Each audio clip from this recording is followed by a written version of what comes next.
Tudo que nós olhamos é feito de um ou mais materiais. A coisa mais fantástica é que sem esses materiais, nós não teríamos chegado tão longe como civilização ou como espécie. E você já deve ter ouvido falar das eras do fogo, da pedra, do ferro, do bronze, enfim. São momentos históricos importantíssimos para a humanidade em que descobrimos essas técnicas e principalmente manipulamos esses materiais. Hoje existem uma infinidade de materiais, eu posso falar para você, que eles são classificados em grandes grupos. Os metais, os polímeros, cerâmicos, materiais inteligentes, biomateriais, nanomateriais, enfim, são muitas classes. Mas eu imagino que você já tenha entendido. A engenharia de materiais estuda esses materiais, compreende as suas aplicações, como são produzidos, como se organizam atomicamente e principalmente do que são feitos. Mas como nós podemos interpretar um material? Bom, a primeira coisa a saber é do que ele é feito, ou seja, quais são os elementos que estão dentro desse material. Ingrediente extra na mistura, o elemento X.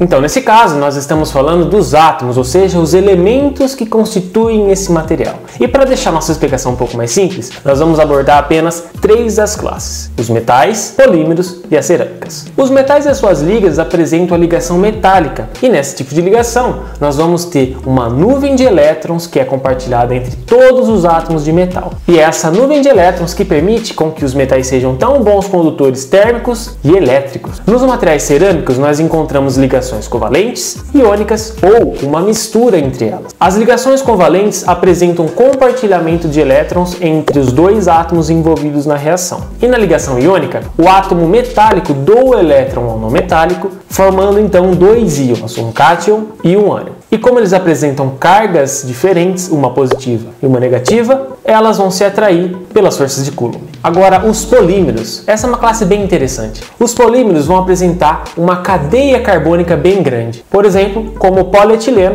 que tem apenas carbono e hidrogênio na sua cadeia. E as ligações envolvendo carbono-carbono e carbono-hidrogênio são covalentes. Um ponto diferente nessa classe é que as cadeias podem interagir entre si. E dependendo dos elementos que estão dentro da cadeia, a interação entre essas cadeias pode ser bem diferente. Então, colocar um elemento muito eletronegativo muda muito a interação entre as cadeias. Por exemplo, uma cadeia que tem flúor de uma cadeia que não tem. Agora, como será que é essa interação entre os átomos? E lembrando dos polímeros que apresentam essa interação entre as cadeias. A forma como os materiais se organizam, gerando um arranjo dos átomos, muda conforme o tipo de ligação. E isso pode facilitar ou dificultar a organização em curta e longas distâncias. Então, imagine que você tem uma coleção de bolinhas e você precisa guardar elas em uma caixa. Se você jogar as bolinhas de qualquer jeito, pode ser que seja muito mais difícil de guardar todas elas. Então, se fizermos fileiras de bolinhas e formos colocando uma fileira do lado da outra, nós vamos ter uma camada.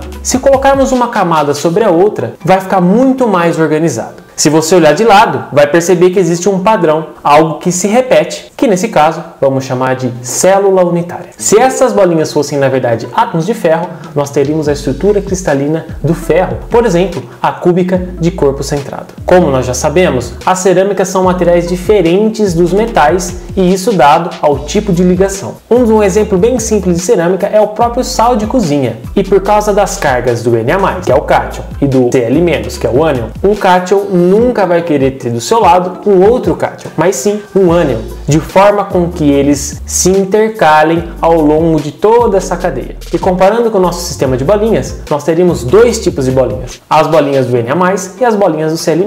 E nesse caso, nós teríamos uma alternância entre cada bolinha, e conforme as camadas fossem produzidas, nós também não poderíamos colocar Na em cima de Na ou Cl em cima de Cl. Como eu já falei para você, nos polímeros, as ligações mais comuns são carbono-carbono e carbono-hidrogênio. Os polímeros são formados então de pequenas unidades repetidas, diferentes das células unitárias, são chamadas de meros. E dentro dos meros nós vamos ter as ligações entre carbono-carbono e carbono-hidrogênio, por exemplo. Cada parte dessa, os meros, são conectadas umas às outras durante a reação de polimerização, que vai produzir milhões de cadeias carbônicas. Por exemplo, milhões de cadeias de polietileno. Podemos representar um mero como se fosse um clipe de papel. E conectando esses clipes de papel, nós vamos ter essa imensa cadeia que nós podemos falar que é a cadeia carbônica. Agora, tendo milhares de cadeias como essa, nós podemos pensar que elas vão se entrelaçar como se fosse um macarrão ou até mesmo como se fosse um punhado de barbante. E você vai concordar comigo que organizar isso daí é muito mais difícil do que organizar um sistema de bolinhas, não é? Então, em vez de nós termos uma região muito grande, bem organizada, como eram as nossas bolinhas, nos polímeros nós vamos ter duas regiões, uma organizada e uma desorganizada. A parte desorganizada é chamada de amorfa, onde as cadeias carbônicas estão lá, todas unidas umas às outras, entrelaçadas, como se fosse um macarrão ou o nosso sistema de barbantes. A região organizada é chamada de semicristalina, e essa parte é uma região onde as cadeias conseguem se organizar, formando uma incrível estrutura chamada de lamela. Ótimo, nós já entendemos do que os materiais são feitos, ou podem ser feitos, e como eles se organizam. Mas será que a forma como que nós produzimos um objeto e a aplicação que ele vai exercer também não podem interferir? Eu acho que você já deve ter percebido que as coisas estão ligadas umas às outras, não é? Então, se mudarmos o tipo de átomo, mudamos o tipo de ligação e, consequentemente, a forma como que eles vão se organizar. Da mesma maneira, se produzimos um objeto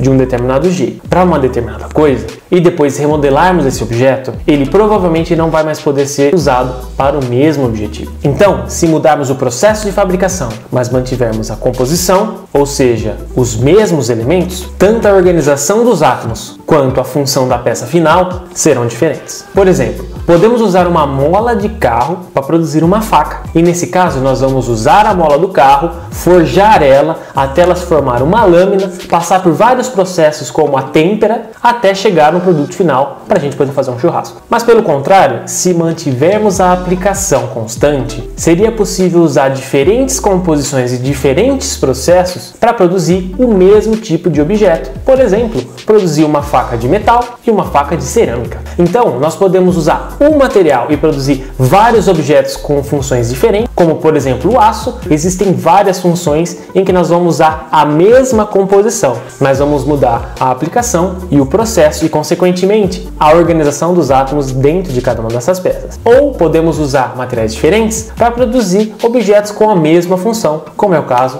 das nossas facas de metal e cerâmica ou das nossas panelas de alumínio e panelas de cerâmica, não é? Se eu fosse resumir tudo isso que nós, engenheiros e engenheiras de materiais, estudamos, poderia falar isso em 4 palavras: aplicação, processamento, microestrutura e composição. Ou seja, nós, engenheiros e engenheiras de materiais, conseguimos manipular os materiais existentes ou até criar novos materiais, manipulando apenas esses 4 conceitos. Eu espero que você tenha gostado desse vídeo, então não esquece de curtir ele, assinar o canal e ativar o sininho para você receber notificação toda vez que sair vídeo novo aqui no canal. A propósito, meu nome é Vinícius Aranda e eu sou engenheiro de materiais.